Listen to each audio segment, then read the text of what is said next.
사람 누구나 약점이 있죠. 그 약점, 그곳에서 또 넘어집니다. 삼손은 여자 문제죠. 넘어진 자리에서 또 넘어집니다. 우리가 잘 아는 들릴라 이야기인데요. 그는 왜 여기에 계속 넘어지고 있을까요? 한번 오늘 말씀을 통해서 한번 같이 살펴보십시다. 1절, 2절입니다. 삼손이 가사에 가서 거기서 한 기생을 보고 그에게로 들어갔더니 가사 사람들에게 삼손이 왔다고 알려지매 그들이 곧 그를 애워싸고 밤새도록 성문에 매복하고 밤새도록 조용히 하며 이르기를 새벽이 되거든 그를 죽이리라 했더라. 가사로 갔습니다. 가사는 큰 성읍이에요. 거기 출연하면은 그는 뭐 사람들에게 쉽게 노출되고 지극히 위험한 곳으로 들어간 것이죠. 적진 중심 한가운데로 들어간 겁니다. 근데 거기 가서 또 한 기생을 보았어요. 그는 어디를 가도 여자가 눈에 먼저 들어오나 봐요. 그리고는 기생집에 그냥 주저없이 또 들어갑니다. 얼마나 무모한 짓인지 몰라요. 삼손이 왜 그렇게 거기서 벗어나지 못할까요? 뭐 자신만만한 탓이겠죠. 내가 어려움을 겪더라도 나는 얼마든지 빠져나올 수 있다. 나를 뭐 어찌할까 하는 거지만 사실 그게 교만 아니겠습니까? 그러니까 우리가 땅의 것들을 생각하면 언제든지 이런 위험이 오는 것이죠.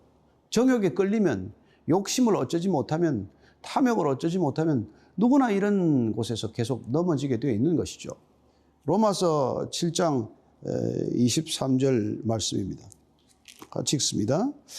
내 지체 속에서 한 다른 법이 내 마음의 법과 싸워 내 지체 속에 있는 죄의 법으로 나를 사로잡는 것을 보는도다.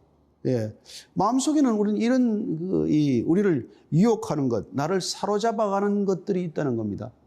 그러니까 깨어있지 않으면 여러분 당장 한순간에 걸려 넘어지는 것 아니겠어요? 그래서 우리가 정말 자신만만할 수 있는 게 없습니다.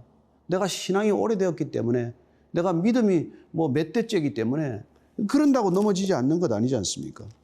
그러니까 갈라디아서 5장 17절 이렇게 말씀합니다. 육체의 소욕은 성령을 거스르고 성령은 육체를 거스르나니 이 둘이 서로 대적함으로 너희가 원하는 것을 하지 못하게 하려 함이니라.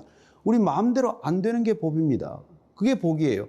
육체의 소욕이 정말 억누름을 받는 것, 그게 성령의 소중한 그 선물 아닙니까? 우리가 성령을 받게 되면 육체 욕심대로 살지 않거든요. 정욕대로 살지 않습니다. 우리가 눈에 보이는 대로 끌려가지 않습니다.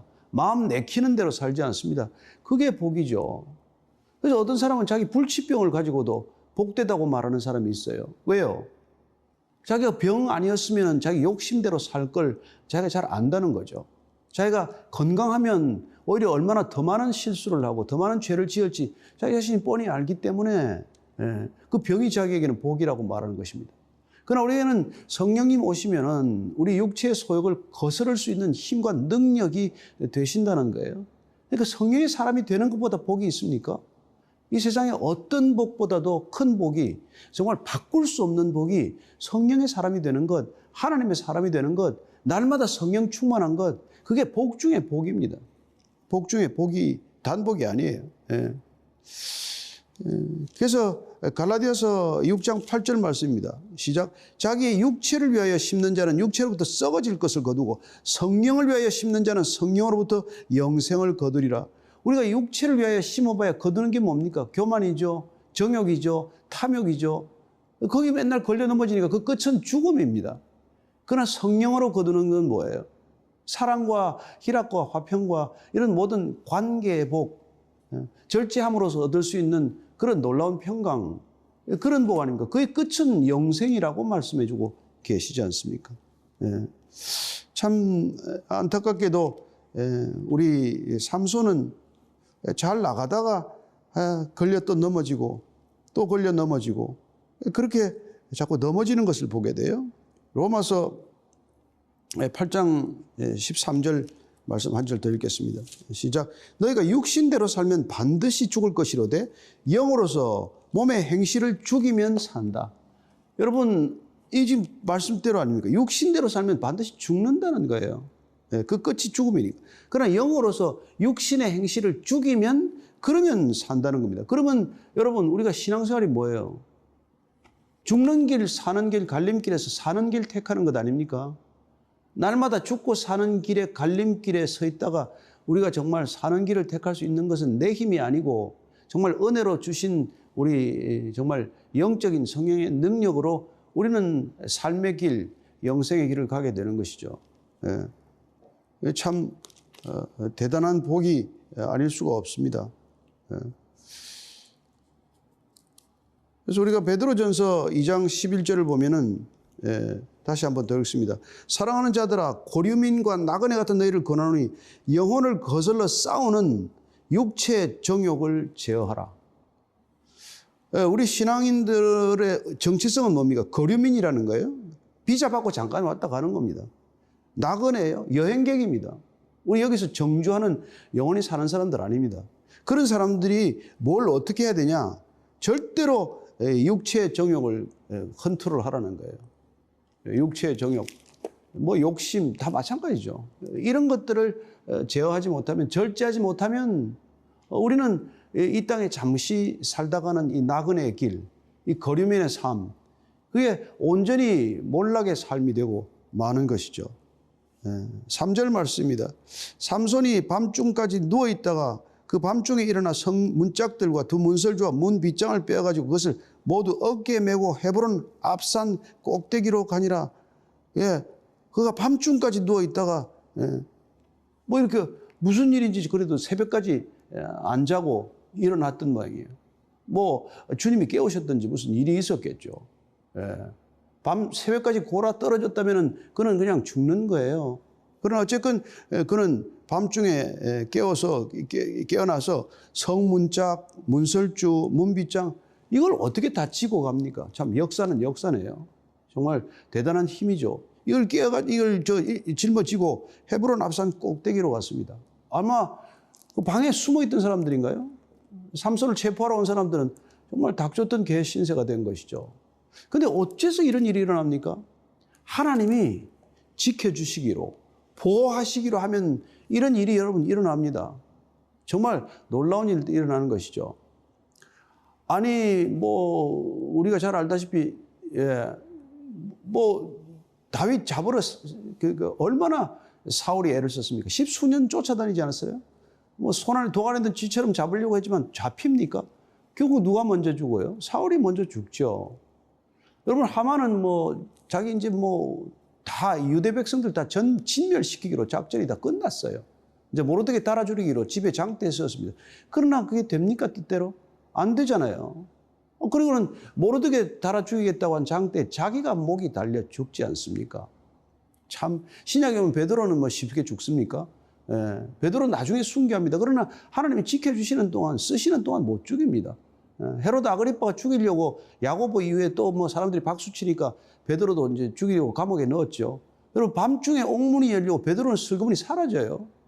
그리고 죽이겠다고 했던 아그리빠 왕은 어떻게 됩니까? 그는 벌레에 먹혀 죽고 맙니다. 세상이 여러분 이런 거예요. 우리가 하나님의 백성이 된다는 것은, 하나님이 보호하는 하나님의 자녀가 된다는 것은 여러분 우리가 사명이 있는 동안 죽지 않습니다. 여러분, 예수님 죽이면 다 끝날 줄 알았겠잖아요. 모든 게 자기 뜻대로 될 거라고 생각을 했을 겁니다. 대제사장이나 바리새인들의 아주 그냥 목적이 그거니까요. 그러나 십자가에 달면 끝이 날 줄 알았더니 웬걸 예수님 지금도 살아 계십니다. 그러나 예수님 달아 죽이고자 했던 그 모든 사람들 다 어디 갔습니까? 여러분, 그래서 악인들과 같이 지내지 말라는 거예요. 여러분, 악인들과 같이 해봐야 좋을 거 하나도 없다고 말합니다. 정말 그 사람들하고는 멍에를 같이 매서는 안 되는 사람들이에요. 고린도후서 6장 14절입니다. 너희는 믿지 않는 자와 멍에를 함께 매지 말라. 의와 불법이 어찌 함께하며 빛과 어둠이 어찌 사귀며 그리스도와 벨리알이 어찌 조화되며 믿는 자와 믿지 않는 자가 어찌 상관하며. 여러분, 우리가 믿지 않는 자와 멍에를 함께 매지 말라고 말합니다. 여러분, 우리가 안 믿는 사람들하고 같이 사는 거야 어쩔 수 없죠. 세상에서 빠져나오라는 게 아니지 않습니까? 세상 속에 사는 건 할 수 없지만 그들과 같이 멍에를 매지 말라. 같이 무슨 일을 도모하지 말라는 거예요. 여러분, 탐욕스러운 사람들 곁에 가지 마십시오. 욕심 많은 사람들하고 무슨 일을 같이 하려고 하지 마십시오. 여러분, 교회를 박해하는 사람들하고 같이 하지 마십시오. 교회 거부하고 예수님 욕하고 교회를 이렇게 없애고자 하는 그런 사람들하고 어떻게 여러분 사귈 수 있고 어떻게 같이 있을 수가 있냐는 것이죠. 예. 교제할 사람이 있고 같이 대화할 사람이 있고 같이 일을 도모할 사람이 따로 있습니다. 하나님께서 그런 사람들 다 예비하고 계십니다. 그러지 않아도. 4절 5절입니다. 이후에 삼손이 소래골짜기에 들릴라라 이름하는 여인을 사랑하며 블레셋 사람의 방백들이 그 여인에게로 올라가서 그에게 이르되 삼손을 꾀어서 무엇으로 말미암아 그 큰 힘이 생기는지 그리고 우리가 어떻게 하면 너희 그를 결박하여 굴복하게 할 수 있을는지 알아보라. 그리하면 우리가 각각 은 1,100개씩을 내게 주리라. 그래서 삼손이 또 소래골짜기에 가서 들릴라라고 하는 여인한테 이제 빠지게 된 거예요. 사랑하게 되었다고 하지 무슨 사랑입니까? 정욕이죠. 예. 그리고 뭐 들릴라는 무슨 또 사랑입니까? 무슨 당장 삼손을 어떻게 넘겨주면 좋을지 이거 그 방백들하고 여러분 돈 흥정하지 않습니까? 그래서 처음부터 동기가 잘못된 만남이죠. 어떤 만남들은 처음부터 돈이 목적인 경우가 있잖아요. 그리고 또 어떤 경우는 또 뭐랄까 신분 상승에 대한 어떤 욕구 때문에 그렇게 또 만나지 않습니까? 그래서 이게 처음부터 그 동기가 불순하면 그 만남은 깨어질 게 불을 보듯 뻔하고 그런 그런 결합은 파경이 시간이 예고된 거나 마찬가지죠. 예. 그래서 사람이 사람을 만나는 건 늘 동기를 순전케 해야 되는 일이죠. 예. 6절부터 9절까지 쭉 읽어드리겠습니다. 들릴라가 삼손에게 말하되 청하건대 당신의 큰 힘이 무엇으로 말미암아 생기며 어떻게 하면 능히 당신을 결박하여 굴복하게 할 수 있을는지 내게 말하라니 삼손이 그에게 이르되 만일 마르지 아니한 새 활줄 7으로 나를 결박하면 내가 약해져서 다른 사람과 같으리라. 블레셋 사람의 방백들이 마르지 아니한 새 활줄 7을 여인에게로 가져오며 그가 그것으로 삼손을 결박하고 이미 사람을 방 안에 매복시켰으므로 삼손에게 말하되 삼손이여 블레셋 사람들이 당신에게 들이닥쳤느니라니 삼손이 그 줄들을 끊기를 불탄 삼시를 끄는 같이 하였고 그의 힘의 근원은 알아내지 못하니라. 여러분 어떻게 이런 일이 있는데도 삼손은 제자리를 뜨지 않습니까? 야 어떻게 하면 당신 힘이 빠지지? 아니 여자가 이런 일을 물어서 되겠습니까? 예. 이 여자가 이런 것을 묻는다는 것 자체는 뭐 때문에 나를 지금 만나고 있는지 그 동기가 백일하에 드러난 것 아니에요. 그럼에도 불구하고 왜 지금 삼손은 들릴라를 멀리하지 않습니까? 왜 떠나지 않는 거예요? 예. 그게 여러분 유혹에 빠진 겁니다. 그리고 나는 이 정도는 괜찮다 하는 교만이죠. 예. 그 때문에 삼손은 그 많은 능력을 받고도 안타깝게 그 능력을 이렇게 쏟아버리는 어떤 그런 지금 일을 만나고 있는 것이죠. 정말 안타까운 일 아닙니까? 그가 좀 더 하나님의 뜻을 분별했다면, 그가 좀 더 하나님께 순종했다면, 아니 그가 좀 더 나실인의 정체성을 기억했다면, 결국 이런 데 힘을 쏟지 않고 이런 데서 더욱더 정결함을 유지함으로써 하나님께 더 다가갈 수 있었을 텐데 하는 아쉬움이 있죠. 결국 삼손이 이런 일들에 자꾸 반복되는 건 뭡니까? 사명을 이렇게 참 무겁게 생각하지 않은 것이죠. 내가 어디에 있어야 하고 어떤 일을 해야 하고 내가 누구인가에 대한 생각이 조금 더 정말 투철했다면 이런 실수는 얼마든지 피할 수 있죠. 여러분 우리가 사람이 내가 누군지를 알게 되면 내가 이 자리가 있을 자리인지 내가 있어서는 안 될 자리인지 또 내가 이 사람을 만나야 할 사람인지 만나서는 안 될 사람인지 가야 할 곳인지 가지 말아야 할 곳인지 이런 건 그냥 한눈에 구별되는 것 아닙니까?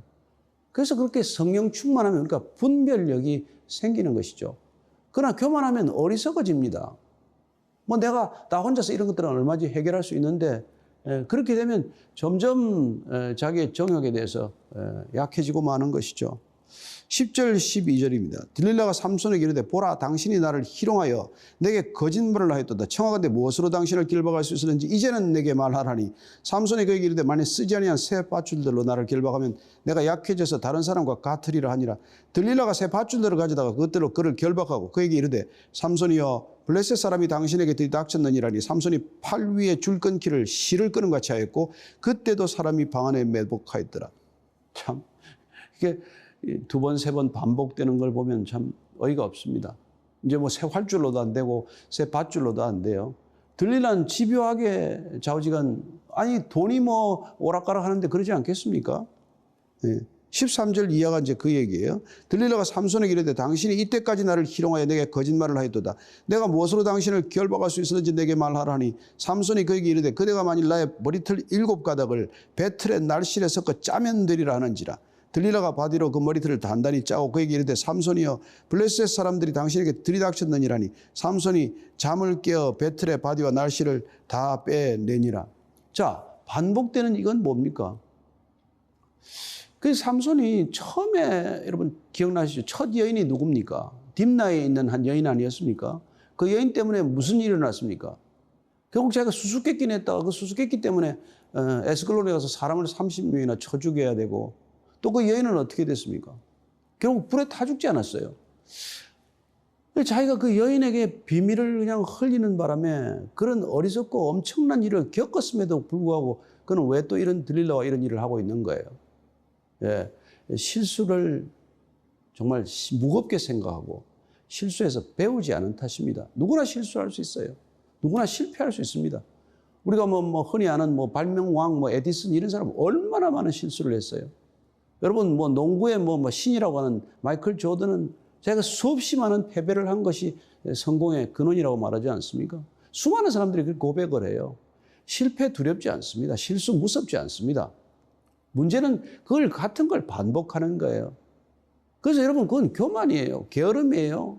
그건 정말 무책임한 겁니다. 같은 실수를 되풀이하지 않는 것. 그게 중요한 것이지 실수 안 하는 게 중요한 건 아니에요. 누구나 실수하잖아요. 예. 삼손인들 하지 않고 누군들 하지 않습니까? 저는 바울 얘기 중에서 제일 은혜가 되는 게 바나바하고 싸우는 거예요. 그렇게 성령 충만한 두 사람도 싸울 수 있는 거란 말이에요. 그러나 다시 싸웠다는 얘기는 없지 않습니까? 화해하지 않았다는 얘기 없잖아요.